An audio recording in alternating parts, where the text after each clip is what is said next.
It was just another Friday night, and there I was, sprawled on my couch, buried under a pile of investment portfolios that needed reviewing by Monday. My phone buzzed insistently on the coffee table, breaking my concentration for the umpteenth time that evening. The screen lit up with a message from Jess, my best friend since college and a perpetual source of chaos in my otherwise orderly life. "Ella, you better not be working tonight. We've got plans, remember?" Jess's text read, a hint of a threat underlying her playful tone. I sighed, rubbing the bridge of my nose, before typing a reluctant reply. "I remember, Jess. Just let me finish this last section." "Where are you dragging me to again?" "Quit your grumbling. It's that new Quest game downtown. It's gonna be epic. Plus, you need a break. Work can wait."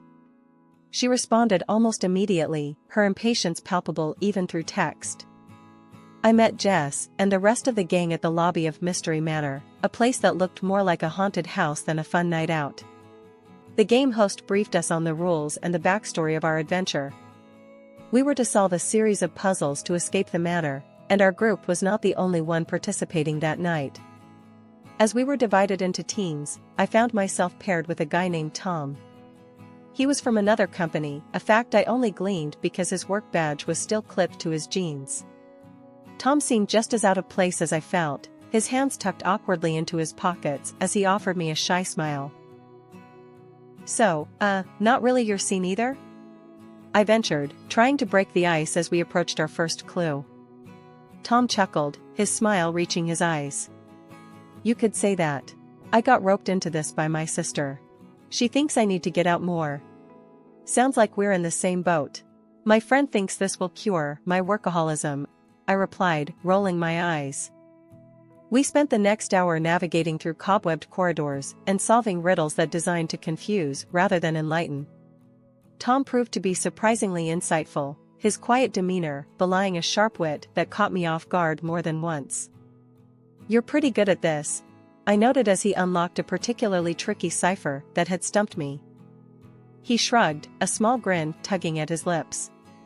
"I like puzzles. Keeps the mind sharp. How about you? What's your excuse for being so quick with these clues?" "Just a lot of practice with problem solving at work, I guess. Investment decisions aren't so different from puzzles, just with higher stakes," I explained, warming up to him as we delved deeper into the game. As we cracked the last code and escaped the manor, Tom turned to me, his eyes bright with excitement. "That was actually fun. Thanks for being such a great team partner, Ella." "No, thank you. I was dreading tonight, but this turned out to be a blast," I admitted, feeling a strange reluctance at the night coming to an end. We exchanged numbers, a move that surprised me more than it probably should have. As I watched Tom disappear into the night, a part of me hoped this wouldn't be the last I saw of him. After that quirky night at the escape room, things with Tom picked up speed faster than I ever expected. We started seeing each other regularly, finding comfort in our shared love for dry humor and disdain for unnecessary social gatherings. When I first met Tom's family, I was nervous, wondering if they'd accept me. His parents were instantly welcoming, warm smiles and hearty hugs making me feel right at home. But Karen, Tom's older sister, was another story entirely. Right from the start, she sized me up with a look that could chill a glass of beer. "So you're the one Tom's been all crazy about," she said with a sneer, her tone dripping with something less than enthusiasm. Life after marriage felt like stepping onto a fast-moving train. Just a few months in, and we were already on to our next big adventure, pregnancy. I'd be lying if I said I wasn't scared. Holding down a demanding job while growing a human inside me? Yeah, it sounded like a plot for disaster. But Tom was a rock, always there with his unshakable calm. "Hey, you're going to be an amazing mom," Tom reassured me one evening as we sat on our couch, my feet in his lap after a particularly rough day. "And don't worry about work. We'll figure it out together." "Yeah, I know, but you've seen me with plants, Tom. They barely survive a week," I quipped, trying to mask my anxiety with humor. The pregnancy wasn't kind to me. Every morning was a battle against nausea. I remember one meeting where I had to excuse myself every half hour, rushing to the restroom while my colleagues waited patiently. The day of the delivery was a blur of pain and panic. I clung to Tom's hand, the only anchor I had as the waves of contractions tried to pull me under. The doctors buzzed around, their faces tense as they monitored the situation. It wasn't going well. "Mrs. Carter, we need to do an emergency C-section. It's the best chance for your baby," the lead doctor finally said, looking me straight in the eye as if willing me to understand the gravity of the situation. I barely nodded, my body racked with another painful contraction, as they wheeled me into the operating room. The last thing I remember was Tom's voice, soft and steady, telling me he loved me. When I woke up, the room was silent. The kind of silence that suffocates. Tom was there, his face pale and strained. He took my hand, tears brimming in his eyes, but not falling. "Ella, I'm so sorry. We lost him." The world stopped. No, that's not quite right. It shattered, a million pieces of me scattering to the wind. Our baby boy, the little life we had dreamed of and prepared for, gone before he even had a chance to cry, to see the world, to know how much he was loved. The doctors were kind but firm. "You won't be able to conceive again," they told us after a battery of tests. It was clinical, the finality of it, but nothing about that moment felt clinical to me. It felt like another loss, a future stolen from us. Tom and I went home, to a house filled with unopened baby gifts and a nursery that would remain empty. 5 years have passed since then. Tom's mom had passed away last year, and the old man was getting more and more withdrawn, spending days by himself in that big, echoing house. Tom and I had a long talk over some seriously strong coffee one Saturday morning. "We can't just leave him like this, Ella. It's not right," Tom said, running his hands through his hair, looking all worn and worried. I nodded, taking a sip of my coffee, feeling it bitter and hot down my throat. "I know, babe. It makes sense. Let's move in for a while, help him out. It'll be good, being together." Tom gave me this grateful look, like I'd just lifted 100 pounds off his shoulders. So, we packed up our stuff, not much, and by the following weekend, we were setting up in his dad's guest rooms. The first evening we moved in, the air was cool and the house smelled like lavender and old books. We were just about to have dinner, the three of us, when there was a loud banging on the door. It was Karen, of course, coming in with her usual flair for drama, her 2 kids trailing behind her like lost puppies. "What's this all about then? Moving in on Dad, now that Mom's gone?" she snapped as soon as she stepped in, not even a hello. She dropped her purse loudly on the table, her eyes darting around like she was looking for hidden treasure. "Karen, calm down. We're just trying to help Dad, not take over," I replied, trying to keep my voice even. It was hard, though, with her staring me down like I'd stolen something. Tom's dad shuffled into the room, his face lighting up seeing the kids. "Karen, let it be. They're here to help, and I'm glad for it. Sit down, have some dinner." She huffed, plopping down at the table, still eyeing me suspiciously. "Just seems mighty convenient, that's all. Mom's barely cold and here you are." Dinner was tense after that. I tried making small talk, asking the kids about school, but Karen kept drumming her fingers on the table, her eyes sharp and calculating. After we ate, she pulled Tom aside, whispering fiercely enough that I caught snatches of it. "Not right, taking advantage, always the saint, aren't you?" Tom's reply was too low for me to hear, but from the set of his jaw, I knew he was holding back a storm. When they finished, Karen grabbed her kids and stormed out, not even a goodbye to her dad. Later, cleaning up the dishes, Tom's dad put his hand on my shoulder. "Don't mind her, Ella. She's always been fiery. You're doing a good thing here." I smiled, wiping down the counter. "Thanks, Dad. It means a lot, hearing that from you." Despite the tension with Karen, life at Tom's dad's house settled into a routine. I kept up with my job, the days long but fulfilling. Evenings and weekends were our time to breathe a bit, with Tom, his dad, and me trying to make the best out of our days together.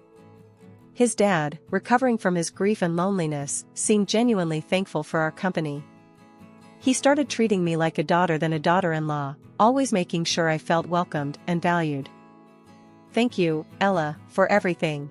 This house felt too big and too empty without your laughter," he'd tell me as we'd sit down to dinner, a simple meal brightened by the warmth of family. But while one relationship grew stronger, another spiraled further into cold hostility. Karen's attitude towards me shifted from mere disdain to outright hostility. Whenever we were alone, without Tom or his dad around, she'd unleash her bitterness. One afternoon, I was tidying up the living room when Karen dropped by. As usual, her entrance was quiet, almost stealthy, knowing that her father and Tom were out. "Ella, still playing the dutiful wife and daughter-in-law, I see," she sneered as she walked in, her eyes scanning the room like she might find something amiss. I straightened up, facing her. "Karen, I'm not playing at anything. I'm here because I care." Karen laughed, a harsh sound that echoed a bit too sharply against the walls.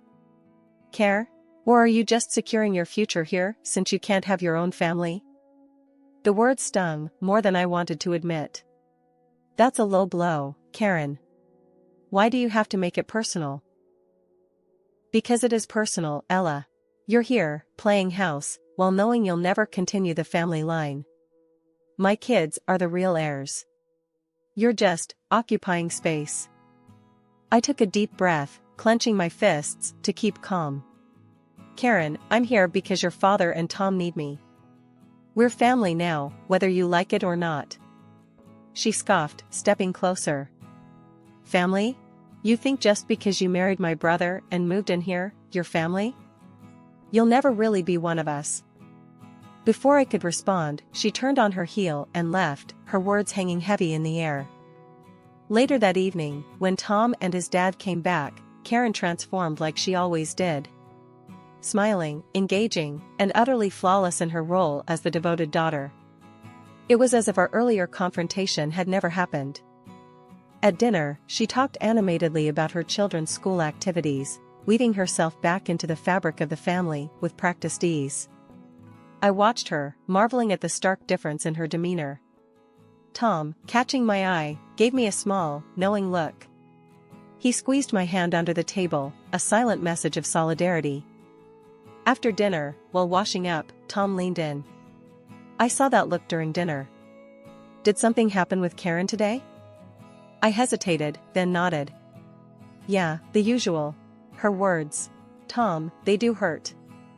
Tom frowned, his features hardening. "I know, Ella. I'm sorry. I wish she'd see what she's doing to us. But listen, you are part of this family. Don't ever doubt that." This year, I decided to keep my birthday low-key, celebrating it quietly at my father-in-law's house with just the close family. It felt right, more like a gathering of warmth and comfort, something I craved more as each year passed. Karen and her family were the last to arrive. As soon as she stepped through the door, she thrust her two kids towards me with a smirk, saying, "Here, Ella, I'm sure you're not tired of kids yet. It'll do you good to feel like a full-fledged woman for a change." I bit back the sharp retort that sprang to my lips, choosing instead to smile and usher the children inside, not wanting to start my birthday with a confrontation. Dinner was a lively affair with chatter and laughter, at least on the surface. Karen passed me a gift, a small, elegantly wrapped box. "Why don't you open this later, in your room? When no one will bother you," she whispered, her voice dripping with false sweetness that sent a ripple of anxiety through me. I nodded, tucking the box beside me, my smile fixed. The meal progressed, and just as I was starting to relax, Karen's youngest son, sitting on my lap, looked up at me with innocent eyes and asked loudly, "What does infertile mean?" "Mommy said that's what you are."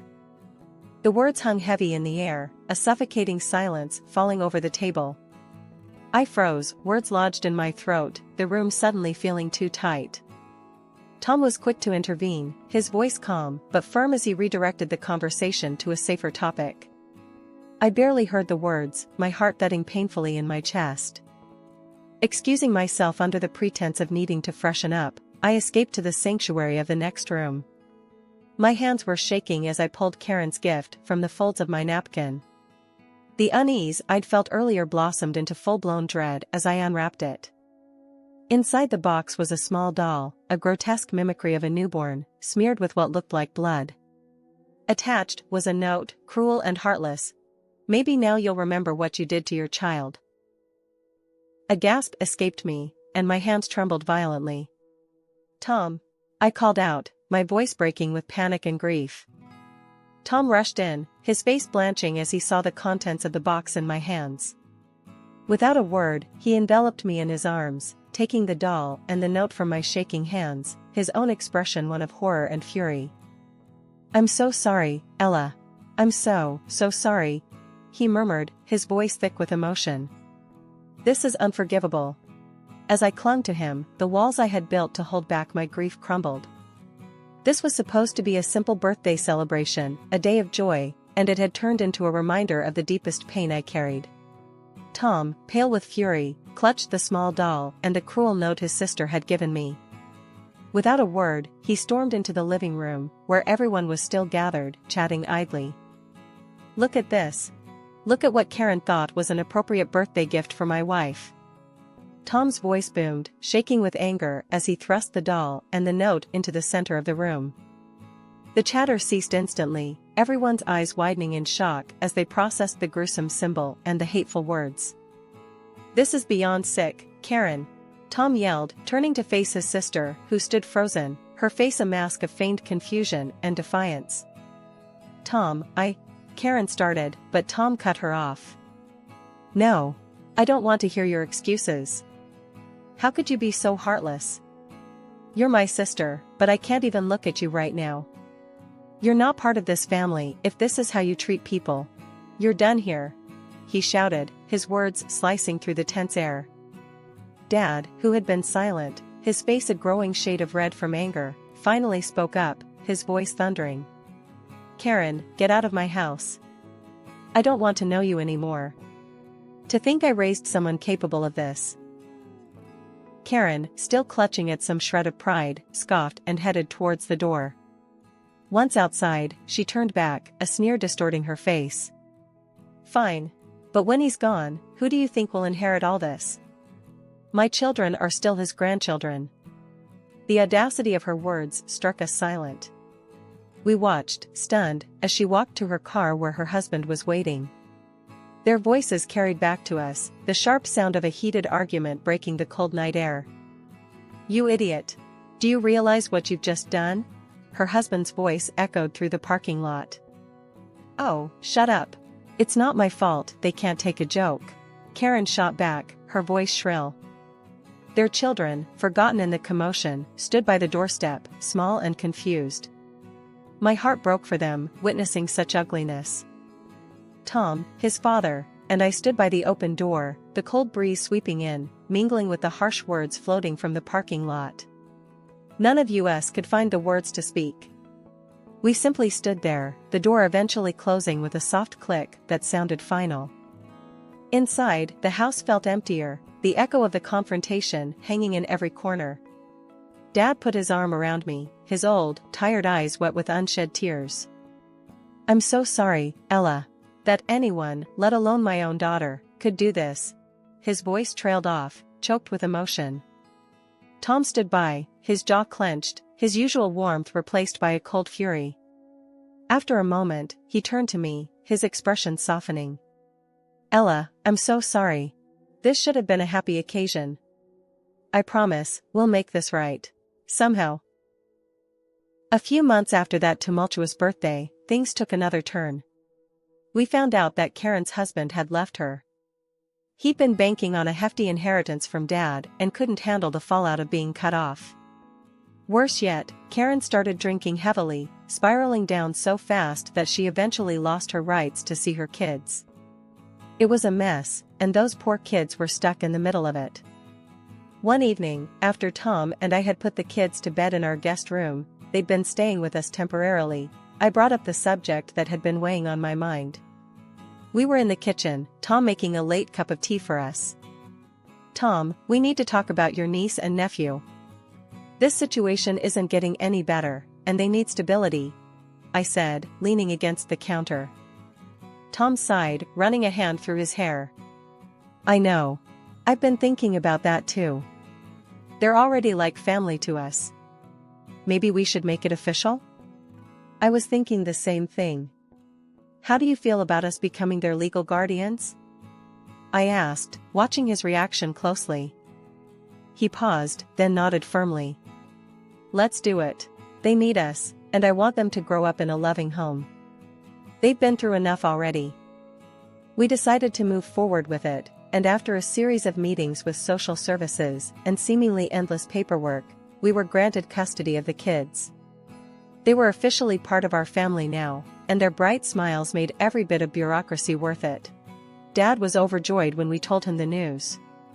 I've got enough rooms in this big old house for all of you, he declared one afternoon as we all sat in the living room, a puzzle spread out on the coffee table. Why don't you all move in permanently? Make it official. Tom and I exchanged a look, the idea having already crossed our minds. We were hoping you'd say that, Dad. We'd love to, Tom responded, his voice steady, but I could hear the emotion just under the surface. Good. It's settled then. This house should be filled with family, with laughter and love, Dad said, his voice stronger than I'd heard it in months. Let's turn this place into a home again. That night, after tucking the kids into their new permanent rooms, Tom and I stood in the doorway of what used to be a guest room, now brightly decorated with posters and toys. Feels good, doesn't it? Tom said, wrapping an arm around my waist. It feels right, I replied, leaning my head against his shoulder. This house, these kids, your dad, this is family. Life in the big, old house was bustling now, filled with the sounds of children playing and the constant hum of family life. It was a Sunday morning, and the smell of bacon filled the air as I helped the kids set the table for a big family breakfast. Can I carry the syrup, Mom?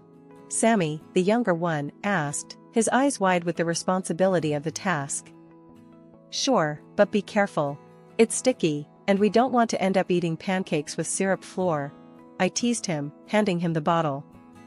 He nodded solemnly and walked as if he was balancing a pot of gold, his concentration comical. Jenny, his older sister, rolled her eyes at her brother's careful steps.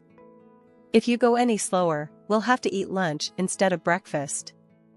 Tom chuckled as he flipped another pancake. Let him be, Jenny.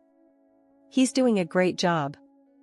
As we settled around the table, Tom's dad, who we'd all started affectionately calling Grandpa, took his usual seat at the head of the table, looking around with a content smile. I can't remember the last time this table was this full. It's because of Ella, Tom said, reaching over to squeeze my hand. She's the one who's made this house a home again. I felt my cheeks warm with the compliment. It's all of us, not just me. We're a team, right? I said, looking around the table at the faces I'd come to love more than I could have imagined. That's right, Grandpa said, nodding. But you, my dear, you brought us back together when things were pretty tough. You've got a way of doing that. Later that day, while the kids were playing in the yard, Grandpa called us into the living room. He had a serious look about him, one we'd come to recognize as his announcement face. I've been thinking, he started, about this house and everything in it. I've decided to put it in trust for the kids. For their future. Tom and I exchanged surprised glances. Dad, are you sure? That's a big decision, Tom said. I've never been sure about anything. This house should stay in the family, and who better to keep it alive than those kids? Grandpa said, his voice firm. And Ella, he added, looking at me with a soft smile. I want you to manage it until they're old enough. You've made it a home once, and I trust you'll keep it that way. I was touched, overwhelmed by his trust and generosity. Thank you, I'd be honored, I managed to say, feeling a mix of pride and responsibility settle over me. As the day wound down, and I watched the kids chase each other around the garden, the laughter filling the air, I felt a deep sense of peace. Tom came up behind me, wrapping his arms around my waist. Looks like we did all right, huh? We did more than all right, I replied, leaning back into his embrace. We made a family. And as the sun set over our home, I knew that no matter what the future held, we had built something enduring here, something that would last, carried forward not just by blood but by the love we shared.